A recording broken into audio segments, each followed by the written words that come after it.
السلام علیکم، کیسے ہیں آپ سب؟ امید ہے آپ سب خیریت سے ہوں گے۔ آج ہم آپ کے لیے جو کہانی لے کر آئے ہیں اس کا نام ہے شکنجہ۔ اسے تحریر کیا ہے انجم فاروق ساحلی نے، اور یہ بہت ہی دلچسپ اور حیرت انگیز کہانی ہے۔ میری طرح آپ کو بھی یہ کہانی ضرور پسند آئے گی، تو چلیے شروع کرتے ہیں۔ ایکسلریٹر پر پاؤں کا دباؤ پڑتے ہی پرانی کار نے ایک زوردار جھٹکا لیا اور کچی سڑک پر مڑ گئی۔ شام کا اندھیرا پھیلنے لگا تھا۔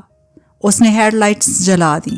93 ماڈل کی سیکنڈ ہینڈ مزدا تمام تر قوت سے ناہموار زمین پر دوڑ رہی تھی۔ سٹیئرنگ پر اس کے ہاتھ مضبوطی سے جمے ہوئے تھے۔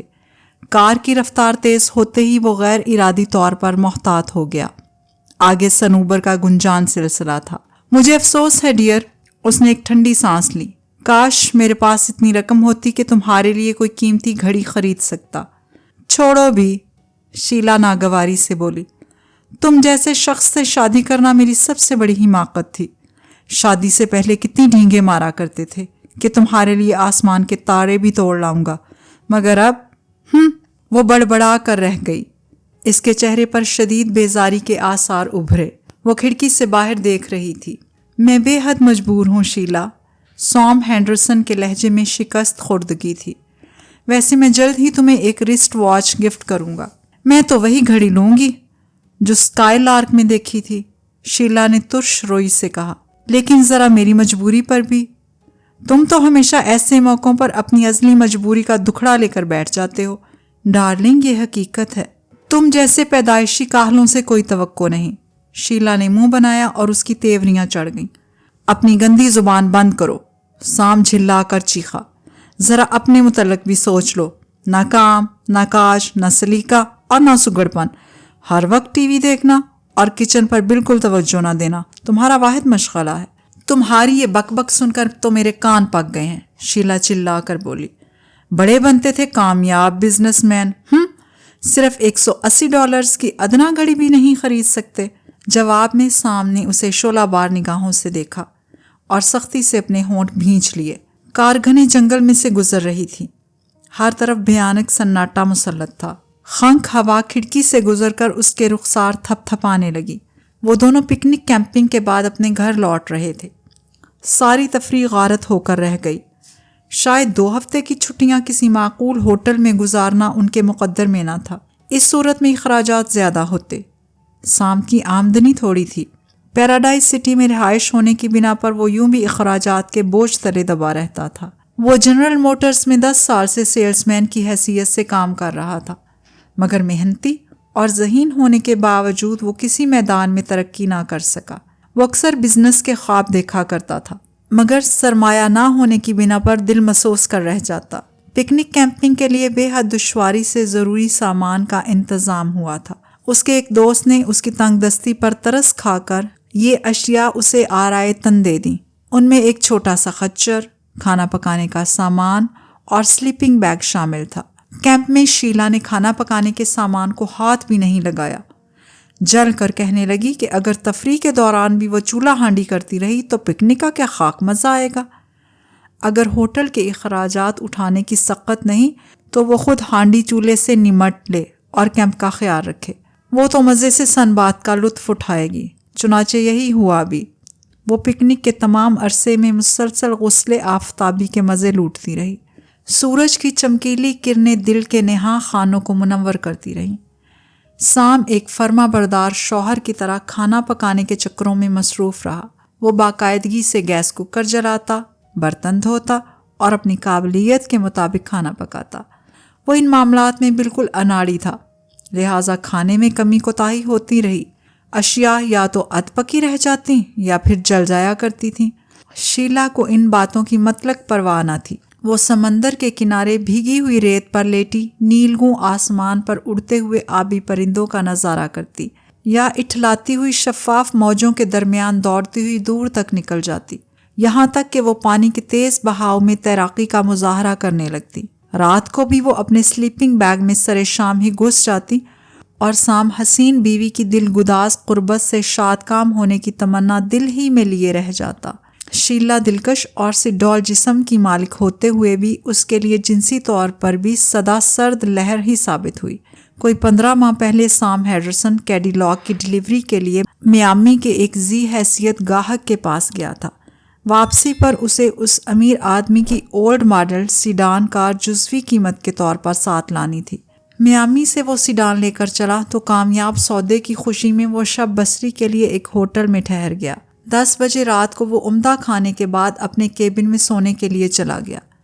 نرم اور آرام دہ بستر پر سفر کی تھکن اسے لوریاں دینے لگی۔ اس نے نیم غنودگی کی حالت میں لائٹ آف کی اور کروٹ بدل کر سو گیا، لیکن اسے سونا نصیب نہ ہوا۔ ساتھ والے کیبن میں کسی نے ریڈیو آن کر دیا اور کسی فلم کی موسیقی بلند آہنگ آواز سے نشر ہونے لگی۔ اس نے بتی جلائی اور جسم پر گاؤن پہنے پڑوس کے کیبن کا دروازہ کھٹکھٹایا۔ ہلکا نیلا سویٹر اور ایک مختصر سا ریشمی جانگیا پہنے شیلا دروازہ کھول کر سامنے آئی تو سام اسے دیکھتا رہ گیا۔ وہ مکمل حسن کا نمونہ تھی۔ اس نے خام خواہ اپنے چمکدار دانتوں کی نمائش کرتے ہوئے سام سے تیز آواز میں ریڈیو بجانے پر معذرت کی اور اسے اپنے کمرے میں لے آئی۔ اسے کرسی پر بیٹھنے کا اشارہ کر کے وہ بستر پر اس طرح نیم دراز ہو گئی کہ اس کی سی ڈول رانیں نمایاں ہو کر قیامت ڈھانے لگیں۔ اپنے جبڑے کھجاتے ہوئے سام ہیڈرسن للچائی ہوئی نظروں سے اس کے جسم کے نشیب و فراز کا جائزہ لیتا رہا۔ چند رسمی باتوں کے بعد ہی شیلا اس سے بے تکلف ہو گئی۔ اسے جب معلوم ہوا کہ سام بھی پیراڈائز سٹی جا رہا ہے تو اس نے بھی ساتھ جانے کی خواہش ظاہر کی۔ سام نے فوراً رضامندی کا اظہار کیا۔ وہ رات شیلا کی صحبت میں بسر کرنے کے بعد دوسری صبح سام شیلا کو لے کر پیراڈائز سٹی کی طرف روانہ ہو گیا۔ وہاں $8 فی ہفتہ کے کمرے میں شیلا کو ٹھہرا کر سام کام پر چلا گیا۔ شام کو مینیجر سے اجازت لیے بغیر وہ سیڈان لے کر اپنے بہترین اور جدید تراش کے سوٹ میں شیلا کے پاس پہنچا۔ سٹی کے مضافات میں واقع ایک خوبصورت اور معیاری ریسٹورنٹ میں سی فوڈ سے معدے کی توازہ کی گئی۔ شیلا اس گمان میں رہی کہ وہ ایک ادھیڑ عمر اور کامیاب بزنس مین سے معاشقے میں کامیاب رہی ہے۔ شیلا کے والدین جب 12 سال کی عمر میں اسے شہر کی مرکزی شاہراہ پر چھوڑ کر چلتے بنے تھے، اس وقت سے لے کر اب تک وہ بڑی عجیب سی زندگی گزارتی آ رہی تھی۔ اس وقت وہ 22 سال کی عمر میں مختلف شعبوں سے منسلک ہونے کے بعد بالآخر میامی کی کال گرل بن گئی تھی۔ $150 میں سے جب اس کے پاس $10 رہ گئے تو اس نے سام ہیڈرسن سے شادی کر لی، لیکن اس شادی سے دونوں کو مایوسی ہوئی۔ شیلا کو پہلے دن ہی معلوم ہو گیا کہ سام نہ تو امیر ہے اور نہ ہی کامیاب بزنس مین، وہ تو باپ کے چھوڑے ہوئے ایک چھوٹے اور خستہ حال بنگلے میں رہتا ہے۔ سام ہیڈرسن سے یہ بات چھپی نہ رہ سکی کہ شیلا ایک تند خو اور ہوس پرست لڑکی ہے، گھر گرہستی کے قطعی لائق نہیں۔ یوں ہی روتے روتے 1 سال گزر گیا۔ شیلا کو گھر کی پناہ اور باقاعدہ خوراک میسر تھی، اور سام کو ادھیڑ عمری میں ایک خوبصورت بیوی جسے دیکھ کر دوست اس کی قسمت پر رشک کیا کرتے۔ سام نے ایک طویل جمائی لی۔ وہ بری طرح تھک چکا تھا۔ اس نے سامنے کی طرف دیکھا۔ گھنے جنگل کا سلسلہ ہنوز باقی تھا۔ چڑھائی آتے ہی کار کی رفتار کم ہو گئی تھی۔ اس نے ایکسیلیٹر پر دباؤ بڑھایا، لیکن کار کی رفتار میں کوئی اضافہ نہیں ہوا۔ اس نے گیئر بدل کر پھر کوشش کی، لیکن نتیجہ 0 رہا۔ وہ گھبرا گیا۔ اگر گاڑی خراب ہو گئی تو شیلا زندگی اجیرن کر دے گی۔ مسٹر کامیاب آدمی، شیلا نے طنزیہ لہجے میں کہا، تمہیں جنگل کے مناظر پسند ہوں تو ہوں، میں جلد از جلد گھر پہنچنا چاہتی ہوں، سمجھے؟ ذرا رفتار بڑھاؤ۔ سام نے کوئی جواب نہ دیا۔ وہ دل ہی دل میں جھنجھلاتا رہا۔ کار اب چڑھائی عبور کر کے ڈھلوان پر رینگ رہی تھی۔ یہ علاقہ سکومپ کے مضافات میں سے تھا۔ کار جھٹکے کھاتی ڈولتی ہوئی آگے بڑھتی جا رہی تھی۔ فاصلہ کسی نہ کسی طرح رینگ رینگ کر طے ہوتا رہا۔ ایک جگہ چھوٹی سی چڑھائی پر سام نے ایکسلریٹر کو پریس کیا تو زور سے چیخ کر خاموش ہو گیا۔ اب کیا ہوگا؟ شیلا نے ڈرتے ہوئے کہا۔ اس کی نگاہیں باہر پھیلے ہوئے محیب اندھیرے پر جمی ہوئی تھیں۔ انجن جواب دے گیا ہے۔ بس یہی کسر رہ گئی تھی، شیلا دانت پیس کر بولی۔ تمہارے ساتھ باہر نکلنا خود کو جان کنی میں ڈالنا ہے۔ زیادہ حلق نہ پھاڑو، سام نے جھنجھلا کر کہا۔ میں نے خود سے تو گاڑی خراب نہیں کی۔ کار کی ہیڈ لائٹس روشن تھیں۔ اس نے گلوو کمپارٹمنٹ سے ٹارچ نکالی اور نیچے اتر آیا۔ صبح و شام اس کا واسطہ کاروں سے رہتا تھا، لہٰذا ہوڈ کے اٹھاتے ہی اسے اندازہ ہو گیا کہ گیس پمپ نے کام کرنا چھوڑ دیا ہے۔ یہاں کچھ بھی نہیں ہو سکتا تھا۔ مایوس ہو کر اس نے کار کا ہڈ گرا دیا اور خلا میں پلک جھپکائے بغیر گھورنے لگا۔ ہم یہاں پھنس کر رہ گئے ہیں، سامنے شیلا کو پاس آتے دیکھ کر کہا۔ پمپ بیکار ہو گیا ہے، ہائی وے یہاں سے 5 میل دور ہے، اگر تم یہاں ٹھہرو تو میں آخری بس پکڑ سکتا ہوں۔ یہاں؟ شیلا کے لہجے میں حیرت تھی۔ اس جنگل میں اکیلی نہیں رہ سکتی۔ تو پھر میرے ساتھ چلو، پیدل 5 میل؟ ہاں، اب ہمارے لیے یہاں ہیلی کاپٹر کہاں سے آئے گا؟ واہ واہ، شیلا نے تنگ کر کہا اور ایک طرف جھاڑیوں کے پاس بڑھتی چلی گئی۔ سام غصے سے کھول کر رہ گیا۔ اس نے باسکٹ سے بسکٹ کے پیکٹ نکالے اور کھانے لگا۔ اس کے پاس 4 پیٹیز بھی تھے۔ دفعتاً شیلا حیرت سے چیخ پڑی۔ سام چونک کر اس کی طرف متوجہ ہوا۔ وہ جھاڑیاں ہٹائے اسے اشارے سے بلا رہی تھی۔ وہ دوڑتا ہوا اس کے پاس پہنچا، پھر اس کی آنکھیں حیرت سے پھیل گئیں۔ گھنی جھاڑیوں کے درمیان ایک جدید ماڈل کی سیاہ بیوک کھڑی تھی۔ وہ چند لمحے ساقط و سامت کھڑا بیوک کو دیکھتا رہا۔ یہ بیوک یہاں کیسے آئی؟ اس نے حیرانی سے کہا۔ وہ ابھی تک اس منظر کو خواب ہی سمجھ رہا تھا۔ پتہ نہیں، میں کیا جانوں؟ شیلا نے کندھے اچکائے۔ ذرا دیکھو تو صحیح، یہ کارآمد بھی ہے۔ کیا مطلب؟ مطلب یہ کہ گاڑی چل سکتی ہے تو ہم اس میں۔ اس نے جملہ ادھورا چھوڑ دیا۔ پتہ نہیں، میں کیا جانوں؟ شیلا نے کندھے اچکائے۔ ذرا دیکھو تو صحیح، یہ کارآمد بھی ہے۔ کیا مطلب؟ مطلب یہ کہ گاڑی چل سکتی ہے تو ہم اس میں۔ اس نے جملہ ادھورا چھوڑ دیا۔ مگر ہمیں ایسا نہیں کرنا چاہیے، ہو سکتا ہے کوئی۔ میں کہتی ہوں بند کرو یہ اخلاقیات کی باتیں۔ شیلا چیختی ہوئی آگے بڑھی۔ آگے بڑھ کر دیکھو کہ یہ بیوک چل سکتی ہے یا نہیں، سمجھے؟ ہمیں کسی قیمت پر بھی رات یہاں نہیں گزارنی ہے۔ اس کا لہجہ بے حد سخت تھا۔ سامنے خاموشی سے اس کی طرف دیکھا اور جیب سے چابیوں کا سیٹ نکالا۔ ماسٹر کی اس میں موجود تھی۔ اینڈریو نے جلا کر اپنے آپ کو ایک گندی سی گالی دی اور انتہائی مشکل سے گھسٹتا ہوا آگے بڑھنے لگا۔ شدت درد سے اس کے ہونٹ بھنج گئے۔ اس کا تمام جسم پسینے سے تر ہو رہا تھا۔ ہونٹوں پر پپڑیاں جم گئی تھیں۔ غار سے یہاں تک کا فاصلہ بمشکل 20 گز تھا، لیکن اس کی قوت ختم ہو کر رہ گئی تھی۔ وہ مزید گھسٹنے سے قاصر تھا۔ داہنے بازو کے زخم سے خون زیادہ بہہ جانے کی وجہ سے اس پر نقاہت طاری ہونے لگی تھی۔ اس نے اپنے حواس ایک بار پھر مجتمع کیے اور کسی نہ کسی طرح سامنے کی جانب سرکنے لگا۔ اسے ہر قیمت پر سرخ مزدا کے قریب پہنچنا تھا۔ بس چند قدموں کی دوری حائل تھی۔ وہاں پہنچ کر ہی وہ کار کا بغور جائزہ لے سکے گا۔ آخر یہ کس کی کار تھی؟ وہ کون لوگ تھے جو اس کی سیاہ بیوک لے کر 9-2-11 ہو گئے تھے؟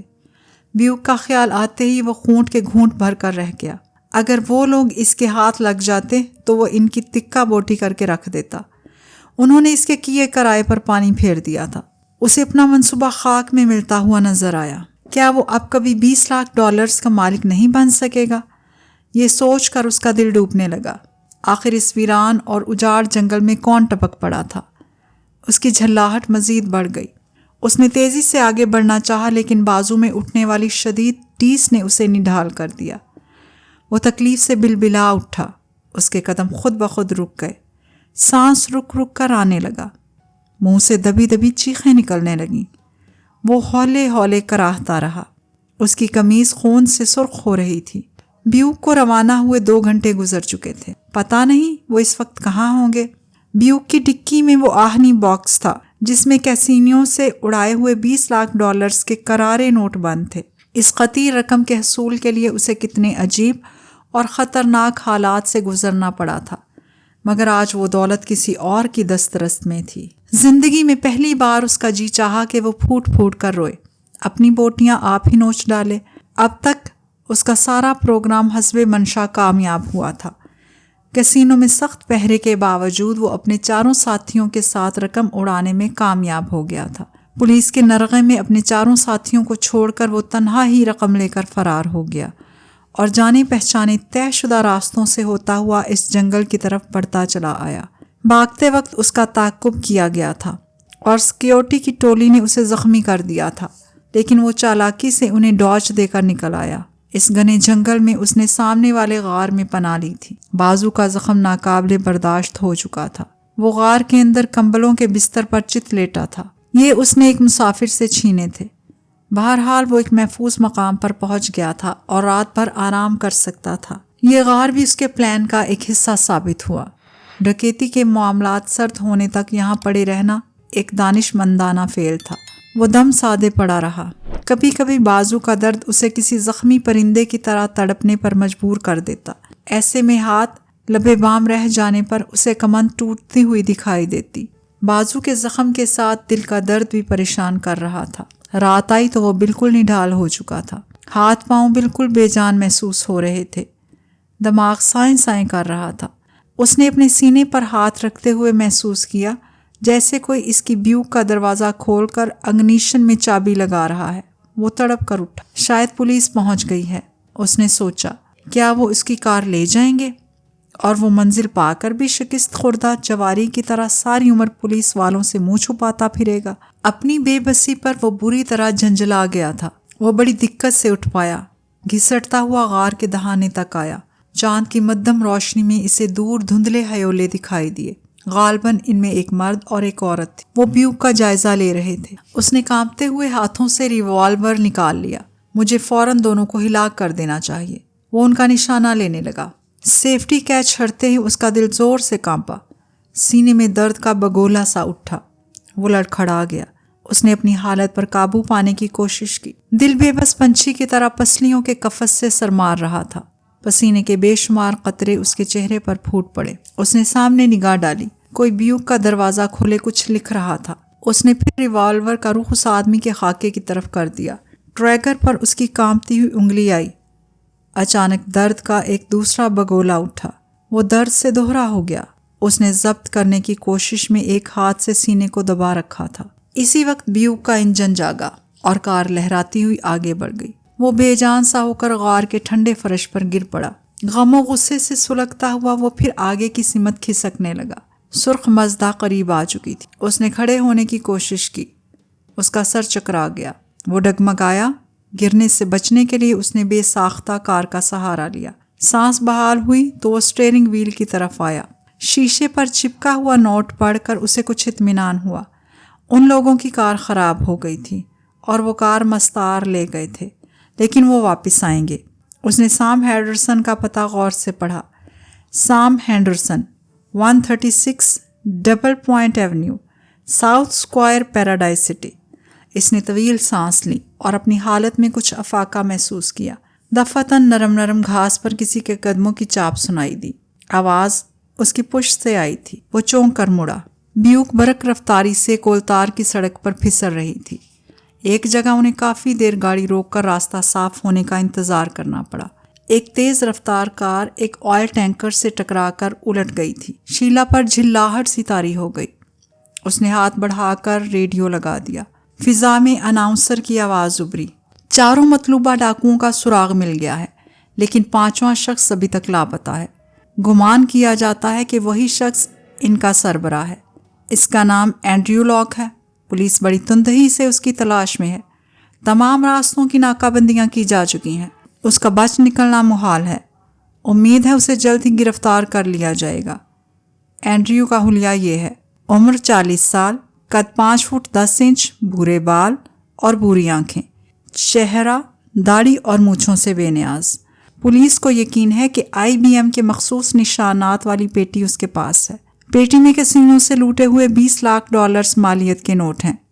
ہر خاص و عام کو مطلع کیا جاتا ہے کہ اینڈریو کو دیکھتے ہی پیراڈائز سٹی پولیس 7776 پر فوراً رابطہ قائم کیا جائے۔ شکریہ۔ اچانک بیوک ڈول کر رہ گئی۔ اوورٹیک کرتی ایک کار نے زور سے ہارن بجایا۔ سام ہینڈرسن نے سنبھل کر بیوک کو قابو کیا۔ اس کے ہاتھ سختی سے اسٹیئرنگ پر جم کر رہ گئے۔ دل بری طرح دھڑک رہا تھا۔ اس کی یہ کیفیت شیلا سے چھپی نہ رہ سکی۔ کیا ہو رہا ہے تمہیں؟ شیلا جھنجھلا کر بولی۔ ابھی ٹکر ہو جاتی تو؟ چپ رہو۔ سام حلق کے بل چیخا۔ اس کے چہرے پر پسینے کی ننھی ننھی بوندیں نمودار ہو گئیں۔ سانس تیزی سے چلنے لگی۔ اس کے ہاتھ اسٹیئرنگ پر کانپنے لگے۔ خدا کے لیے ریڈیو بند کر دو، وہ آہستہ سے بولا۔ اس کے لہجے میں عجیب سی بے چارگی تھی۔ آخر تمہیں کیا ہو گیا ہے؟ شیلا نے جھلا کر ریڈیو بند کر دیا۔ میرا خیال ہے کہ یہ کار کسینوں کے ڈاکوؤں کی ہی ہے، سام نے گھٹی گھٹی آواز میں کہا۔ رقم شاید ڈکی میں پڑی ہے۔ بہت جلد ہم کسی مصیبت کا شکار ہونے والے ہیں.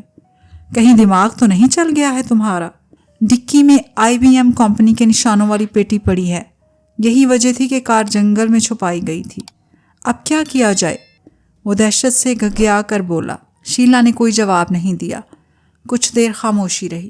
تمہیں یقین ہے کہ یہ وہی کار ہے؟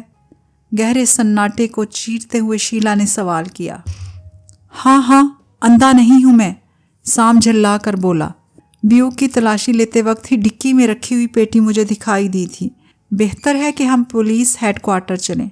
ہم ہر صورت گھر جائیں گے، شیلا نے مستحکم لہجے میں کہا. اگر واقعی ڈکی میں رقم موجود ہے تو ہم پولیس کو نہیں دیں گے، سمجھے تم؟ سام کا منہ احتجاجاً کھلا پھر بند ہو گیا. ٹریفک کی رفتار سست بڑھ رہی تھی. وہ چونک پڑا. پتہ نہیں کیا بات ہے، وہ بڑبڑایا.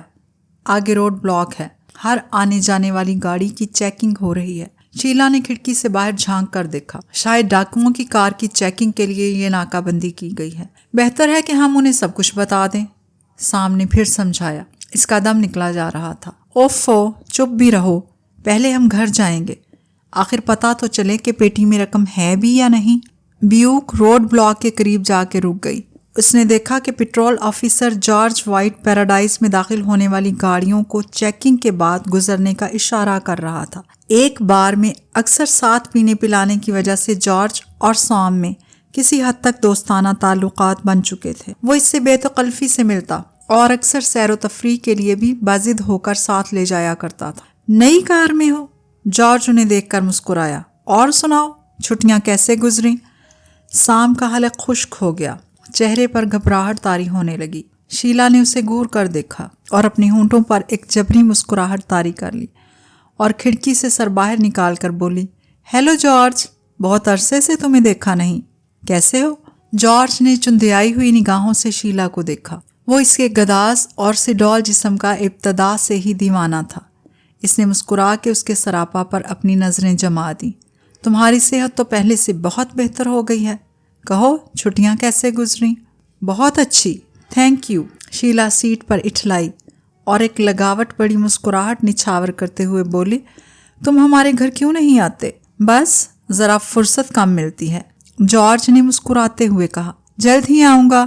شیلا کی آواز نے اس کے کانوں میں رس گھول دیا تھا، مگر اس مختصر سی گفتگو کے دوران اس کی نگاہ برابر نئی بیوک کا طواف کر رہی تھی. اسے شک تھا کہ وہ کار بھی بیوک ہے اور یہ بھی بیوک تھی. سام جیسے احمق شخص سے اسے کسی چالاکی کی توقع نہیں تھی. سام، کیا یہ کار نئی خریدی ہے؟ اس نے احتیاطاً پوچھ ہی لیا. نہیں، میری کار خراب ہو گئی تھی، یہ کسی دوست سے مانگ کر لایا ہوں. مگر یہ ہنگامہ کیا ہے؟ ہنگامہ؟ کیا اخبار نہیں پڑھتے؟ جارج نے حیرت سے کہا. بڑے کیسینو پر ڈاکہ پڑا ہے، ڈاکو $20 لاکھ لے اڑے ہیں، اس لیے چیکنگ ہو رہی ہے. پتہ نہیں سام جیسے بدھو شوہر سے شیلا کس طرح نباہ کرتی ہوگی، اس نے سوچا. $20 لاکھ، شیلا نے حیرت ظاہر کی اور کھڑکی پر جھک آئی. اس کا گریبان دعوت نظارہ دے رہا تھا. جارج سام کی قسمت پر رشک کرنے لگا. کتنی حسین بیوی ملی ہے اسے، ہر رات نئی قربت کے مزے، نئی دل آویزیاں. گاڑی چیک کرنا ہو تو کر لو، شیلا نے ایک دل آویز مسکراہٹ اچھالتے ہوئے کہا. ہم بے حد تھکے ہوئے ہیں، جلد گھر پہنچنا چاہتے ہیں. ارے اب اس کار کی کیا چیکنگ کروں؟ جارج مسکرایا. سام، کار آگے بڑھاؤ. Thank you George. سام نے گاڑی آگے بڑھائی. جارج دوسری گاڑی کی طرف متوجہ ہو گیا. اس کے ساتھی بھی متحرک تھے اور مختلف سواریوں کی چیکنگ میں مصروف عمل تھے. شیلا خوابوں کے حسین دھندلکوں میں پرواز کرنے لگی. کمرائے نشست میں پہنچ کر شیلا نے پیٹی کا ڈھکنا اٹھایا. کرارے نوٹوں کی بے شمار گڈیاں بکھری ہوئی تھیں. سام تھکے تھکے انداز میں صوفے پر بیٹھ گیا. اس کا دل خوف سے دھڑک رہا تھا. ہم نے کبھی خواب میں بھی اتنی کثیر دولت نہ دیکھی ہوگی. جگمگ کرتی آنکھوں سے وہ نوٹوں کو دیکھتے ہوئے بولی. اس کی آواز میں خوشی کی بے پایاں جھلک نمایاں تھی. اس نے بے اختیار نوٹوں کی ایک گڈی کو سینے سے لگا لیا. ہم اس کو ہضم نہیں کر سکیں گے، سام نے ڈرے ڈرے لہجے میں کہا. اس کا چہرہ تاریک ہو گیا، آنکھوں میں بے یقینی کے سائے لہرائے. شیلا نے غور سے سام کی گھبراہٹ کا اندازہ کیا. وہ گڈی کو پیٹی میں پھینک کر کیبنٹ کی طرف گئی اور مشروب کے 2 جام بنا کر ایک اسے دیا اور اس کے چہرے کا جائزہ لیتی رہی. 2 ہفتے گزر چکے تھے. مگر سام پر اب بھی خوف طاری تھا۔ وہ ہر وقت مزمحل اور مضطرب نظر آتا، حالانکہ رقم سے بھری ہوئی پیٹی گیراج میں پڑی رہی اور کوئی مسئلہ نہ ہوا۔ نہ پولیس کا کوئی آدمی پوچھ گچھ کے لیے آیا۔ آج وہ بڑی مشکل سے سام کو رضامند کر کے پیٹی کھلوا سکی تھی۔ ہضم کیوں نہیں کر سکیں گے؟ اس نے سام کے شانے تھپ تھپائے۔ چلو یہ پیو، ہم اسے مشروب کے جام کی طرح ہضم کر لیں گے۔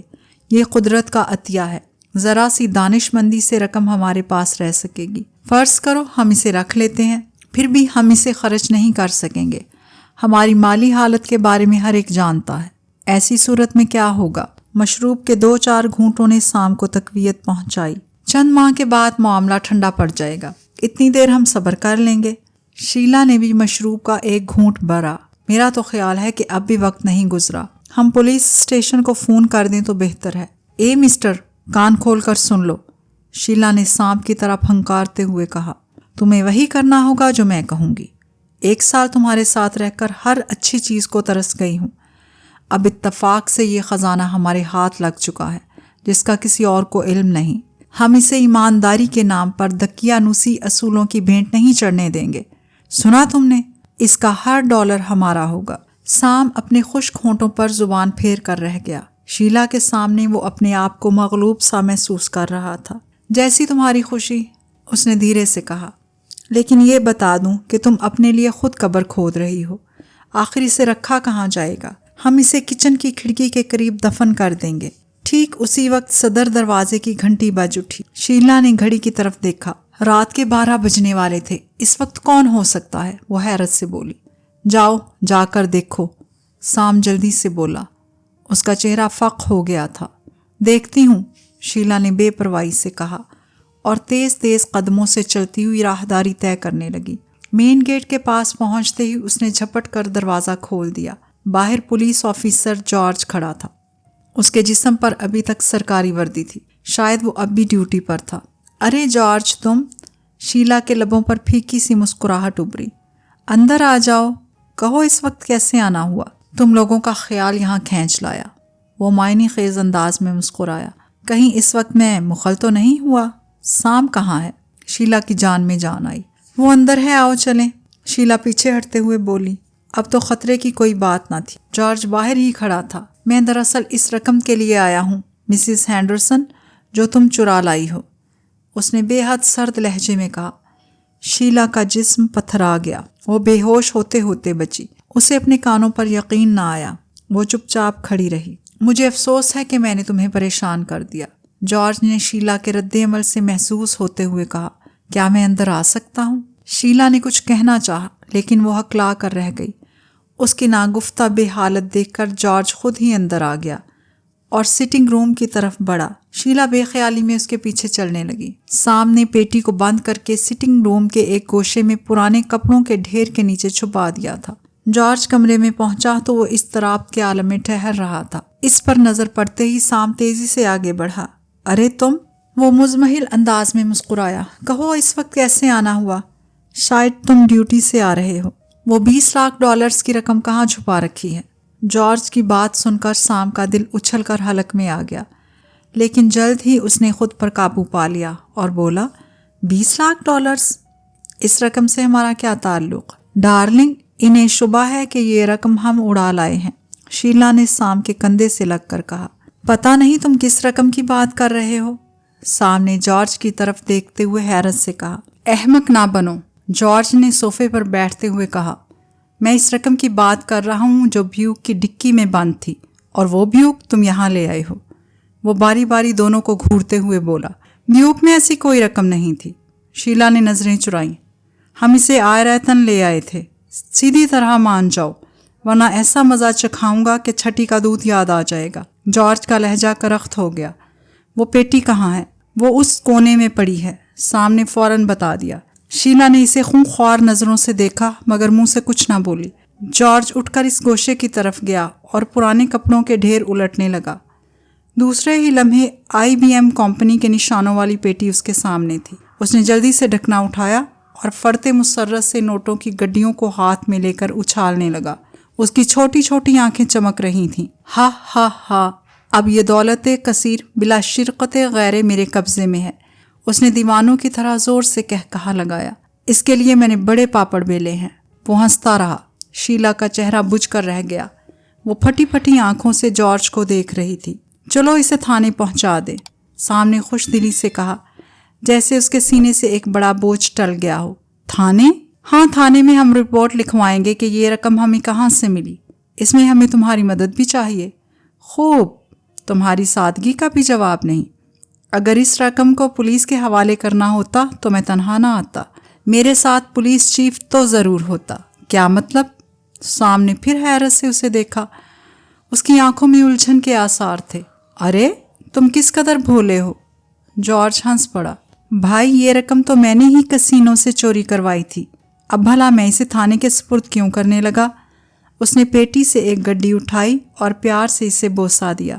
اور وہ اینڈریو لاک، وہ ریڈیو پر اعلان؟ شیلا فرتے حیرت سے ہکلا کر رہ گئی۔ وہ سب میرے ادنا کارندے تھے۔ جارج پھر ہنسا۔ پختہ اور کامیاب منصوبہ بنانے والے کبھی منظر عام پر نہیں آتے، کیا سمجھے؟ اس نے ایک کہا لگایا۔ لیکن اینڈریو اور 4 دوسرے ساتھی؟ کہا تو ہے کہ وہ سب میرے ساتھی تھے جو مار ڈالے گئے۔ اس نے خوش دلی سے اعتراف کیا۔ چاروں پولیس کے ہاتھوں اپنے انجام کو پہنچ گئے، جبکہ اینڈریو زخمی حالت میں خود میرے پستول کا نشانہ بنا۔ میں اسے ہلا کر کے ایک شارٹ کٹ راستے سے چیکنگ پوائنٹ پر آ پہنچا۔ تم لوگ سڑک پر پیش آنے والے حادثے کی وجہ سے رکے ہوئے تھے۔ میں کسی شہادت کو سرے سے باقی رکھنے کا قائل ہی نہیں۔ تم نے ذاتی استعمال کے لیے چند نوٹ نکالے تو نہیں؟ بالکل نہیں، سام جلدی سے بول اٹھا اور سامنے چھوٹی میز پر رکھے قلمدان سے کھیلنے لگا۔ بہت اچھا، جارج نے کہا۔ اس پیٹی کو بحفاظت جنگل سے نکال کر یہاں لانے کا شکریہ۔ دراصل اسے یہاں لانا بے حد دشوار تھا۔ اگر نہ لائی جاتی تو پولیس تلاش کرتے وہاں خود پہنچ جاتی۔ اب اطمینان سے میں اسے اپنی گاڑی میں لے جاؤں گا، کسی کو شبہ بھی نہیں ہوگا، اس لیے کہ 2 ہفتے میں معاملہ ٹھنڈا ہو چکا ہے، نگرانی ختم ہو چکی ہے۔ اب میں ملازمت ترک کر دوں گا اور اس دولت کو لے کر بہت دور نکل جاؤں گا، جیسے پیرس یا جرمنی۔ وہاں باقی زندگی ایک دولت مند شخص کی طرح حسن و آرائشی کے دلکش حالے میں بسر کروں گا۔ چلو اب جلدی سے دور ہو جاؤ، شیلا جل کر بولی۔ اس کے سارے خواب چکنا چور ہو گئے تھے۔ وہ پھر محرومی کی دنیا میں اکیلی رہ گئی تھی۔ جارج نے شیلا کی کیفیت کو بھانپ کر ایک زوردار کہا لگایا، ابھی اتنی بھی جلدی نہیں، میں صبح سویرے یہاں سے نکل جاؤں گا۔ اس میں تمہارا بھی فائدہ ہے، میں اس کے عوض تمہیں چند ڈالر دے دوں گا۔ تم ٹھیک کہتے ہو، سام بھی ہنسا۔ ابھی تمہارے استقبال کو بھی چند بااثر لوگ پہنچنے والے ہیں۔ کیا مطلب؟ اس نے اپنی پلکیں جھپکائیں۔ اسے اس وقت سام کا لہجہ غیر مانوس سا لگا۔ کھیل ختم ہو گیا جارج، سام ہینڈرسن نے انتہائی سرد لہجے میں اسے مخاطب کیا۔ اب اس کے داہنے ہاتھ میں 0.45 کا آٹومیٹک پسٹل تھا، جس کا رخ جارج کی طرف تھا۔ تم خود ہی اپنے جال میں پھنس گئے ہو۔ شیلا اچھل پڑی۔ یہ احمق اور بزدل سام کی آواز تو نہ تھی۔ وہ اسے آنکھیں پھاڑ پھاڑ کر دیکھنے لگی۔ پتہ نہیں تم کیا بک رہے ہو۔ میں ٹھیک کہہ رہا ہوں دولت کے لالچی۔ اس نے بائیں ہاتھ سے پستول کی جیب سے ایک کارڈ نکالا اور جارج کے سامنے پھینک دیا۔ میرا تعلق FBI کے لوکل کرائمز انویسٹیگیشن سے ہے۔ میں مدت سے اس گینگ کے پیچھے تھا جو بڑی کامیابی سے دن دہاڑے بینکوں اور ہوٹلوں کو لوٹتا رہا، مگر اب تک ایک فرد بھی پولیس کی گرفت میں نہ آ سکا تھا۔ پولیس انٹیلیجنس نے تنگ آ کر FBI کی خدمات حاصل کیں۔ اس کیس کا انچارج مجھے بنایا گیا۔ میں نے ہر لحاظ سے اس معاملے میں رازداری برتی اور چپکے ایک موٹر کمپنی میں سیلز ایجنٹ کی حیثیت سے اپنے طور پر تفتیش کرتا رہا۔ پکنک سپاٹ پر ہی مجھے کسینوں کے ڈاکے کی اطلاع بذریعہ ٹرانسمیٹر ملی۔ واپسی پر جب تم نے ویو کو مشکوک حالت میں دیکھ کر بھی چیک نہ کیا تو مجھے یقین ہو گیا کہ تم اسے دانستہ نظر انداز کر رہے ہو۔ چنانچہ میں شیلا کے سامنے ایک فرما بردار شوہر اور بزدل شخص کی اداکاری کرتے ہوئے اس پیٹی کو اپنے گھر میں رکھنے پر رضامند ہو گیا۔ مجھے امید تھی کہ معاملہ ٹھنڈا ہو جانے پر تم خود ادھر کا رخ کرو گے۔ یہ سب بکواس ہے۔ یہ بکواس نہیں، حقیقت ہے، سام زور سے بولا۔ میں ابتدا سے ہی تمہارے پیچھے لگا رہا۔ مجھے تم پر اس وقت شبہ ہوا تھا جب تم مجھے بار میں ملا کرتے تھے اور بہت فراخ دلی سے خرچ کیا کرتے تھے۔ ایک معمولی پیٹرول آفیسر کی تنخواہ بھلا اتنی کہاں ہوا کرتی ہے کہ یوں بے دردی سے پیسہ خرچ کرے؟ میں نے زمانے کی نظروں سے بچنے کے لیے خود پر حماقت اور غیر معمولی بزدلی کا خول چڑھا لیا، اور شیلا تو کیا، تم جیسا مکار بھی دھوکہ کھا گیا۔ شیلا حیران نظروں سے اسے دیکھے جا رہی تھی۔ یہ اس کا احمق شوہر تو ہرگز نہیں تھا۔ اس کا سر بری طرح چکرانے لگا کہ کہیں یہ خواب تو نہیں ہے۔ بولتے رہو، تمہاری اس بکواس پر کون یقین کرے گا؟ جارج حقارت سے ہنسا۔ یہ تمہاری خوش فہمی ہے جارج، سام نے مستحکم لہجے میں کہا۔ تم اب کسی طرح بھی بچ نہیں سکتے۔ ہا ہا ہا، تم قیامت تک یہ ثابت نہیں کر سکتے کہ میں ہی ڈاکوؤں کا سرغنہ ہوں۔ جارج مسکرایا۔ اول تو میں نے اب تک کوئی ایسا ثبوت نہیں چھوڑا جو مجھے ڈکیتی کے اس کیس میں شہادتی طور پر ملوث کر سکے۔ دوم، اگر بالفرض محال کوئی شبہ بھی ہوا تو سرکار کی دی ہوئی پوزیشن اور وردی میری حفاظت کے لیے کافی ہوگی۔ ابھی تم میری ذہانت تک نہیں پہنچ سکتے۔ میں نے درجنوں ڈاکے ڈالے ہیں مگر پولیس میرا کچھ نہ بگاڑ سکی۔ تم ہار گئے جارج۔ سام کے ہونٹوں پر زہریلی مسکراہٹ نمودار ہو گئی۔ یہ تمہارے سامنے موجود چھوٹی میز پر جو قلمدان رکھا ہوا ہے وہ حقیقت میں قلمدان نہیں بلکہ ایک ننھا سا طاقتور ٹرانسمیٹر ہے۔ اس کے ذریعے ہماری گفتگو براہ راست FBI ہیڈ کوارٹر کے کرائم انچارج کے کمرے میں ریکارڈ کی جا رہی ہے۔ احمق کہیں کہ تم نے یہ بھی نہیں سوچا کہ آخر اس میز پر قلمدان کا کیا کام ہو سکتا ہے؟ جب شیلا تمہیں دروازے پر ریسیو کر رہی تھی اسی وقت میں نے اسٹڈی روم سے یہ قلمدان لا کر اس میز پر رکھ دیا تھا تاکہ تمہاری باتوں کو ریکارڈ کیا جا سکے۔ بہرحال تم دھوکہ کھا گئے۔ سچ کہا ہے کسی نے کہ چالاک سے چالاک مجرم بھی قانون کے شکنجے میں آ ہی جاتا ہے۔ شیلا نے جارج کی طرف دیکھا۔ اس کے چہرے پر ہوائیاں اڑنے لگیں۔ وہ بار بار اپنے سوکھے ہوئے ہونٹوں پر زبان پھیر رہا تھا۔ خود شیلا کی حالت بھی غیر تھی۔ وہ بوکھلا کر سام کو تکے جا رہی تھی۔ اسے یقین نہیں آ رہا تھا کہ یہ وہی ازلی بے وقوف سام ہے جسے وہ بات بات پر چٹکیوں میں اڑا دیا کرتی تھی۔ تو کیا وہ سب فریب تھا؟ وہ حماقت محض ایک اداکاری تھی؟ اسی وقت پولیس کار کے سائرن کی آواز قریب آتی سنائی دی۔ سام آواز کی طرف متوجہ ہو گیا لیکن اس کے پستول کا رخ اب بھی جارج کی طرف تھا اور ٹریگر پر رکھی ہوئی انگلی کسی وقت بھی حرکت میں آ سکتی۔ شیلا، ذرا جا کر دروازہ کھول دو، یہ لوگ FBI کے آدمی ہوں گے۔ سام نے نرمی سے اسے ہدایت کی مگر وہ ٹھٹک کر رہ گئی۔ جارج نے دونوں ہاتھوں سے اپنا سر تھام لیا تھا۔ دفعتاً اس کے پاؤں کانپنے لگے۔ وہ 2-4 بار لہرایا اور فرش پر ڈھیر ہو گیا۔ دوستو، کیسی لگی آپ کو ہماری یہ کہانی؟ امید ہے آپ کو ضرور پسند آئی ہوگی۔ ملیں گے کسی اگلی کہانی کے ساتھ، تب تک کے لیے اللہ حافظ۔ اپنا بہت خیال رکھیے گا۔ ہمیں اجازت دیجیے۔ اللہ حافظ۔